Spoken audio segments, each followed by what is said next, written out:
Okay, so I'm touching base today, and I'm actually going to be touching on some great revelation moments that I heard last night on television as I was watching. Of course, I'm on this process to get a better understanding as it relates to the low glycemic index and everything. And so, what I found out is that it may be a great idea if you are dealing with trying to control your weight as well as insulin resistance. It may be a great idea if you look into what is considered to be a vegan diet and maybe try it for like 30 days. And so the concept of the vegan diet is to be able to not eat anything that's animal related. No products, no nothing. So, whether it be dairy or whatever the case may be. So, anybody that knows me pretty much knows that I am a cheese fanatic. I love cheese. And so I found out last night that cheese has this natural stimulant that's in it, in which we believe that it's in essence a protein for us because we eat it for the protein purposes because it is protein based. Hold on. But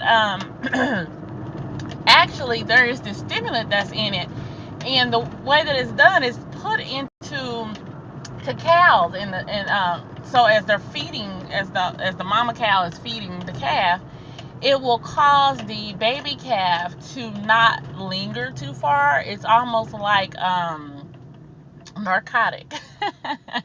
Anyway, so but it draws them back to the mama calf, kind of like cleaning to ensure that they get the nutrients. So it keeps, you'll keep going back for more and more and more. It's like addictive. And so cheese is like it's real potent in cheese. It's like double. So and cheese is actually fatty. So I'm like, oh God, out with the cheese. So I am actually going to make an attempt to try the vegan diet. And I'm not going to even call it a diet. I'm just going to call it a new way of eating, living. And I'm going to attempt to do it the vegan way. I'm going to focus on the fruits and the vegetables. And I'm going to focus on, seafood, various different seafoods for my meats and different things like that.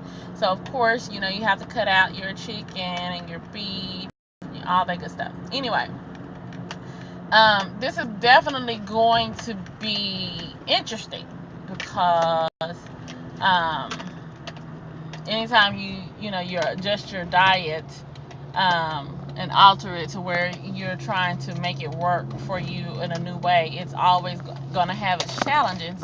You just have to commit to it. But I'm just finding out, some great things, like breads. Our breads, one of the things that we need to focus on when it comes to our bread is going to actually be to eliminate white or wheat bread. Those breads are bad breads for you. And so the bread that you want to rely on for your meal is going to be either rye or pumpernickel bread.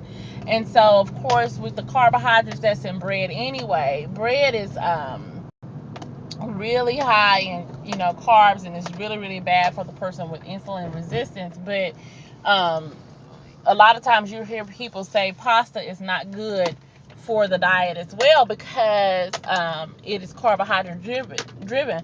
But in doing a little bit more research, what you'll find is that the difference between the carbohydrates as it relates to bread versus pasta is bread has in essence air pockets because bread and pasta are both made with flour and water, but the difference is bread, of course, you have to add yeast.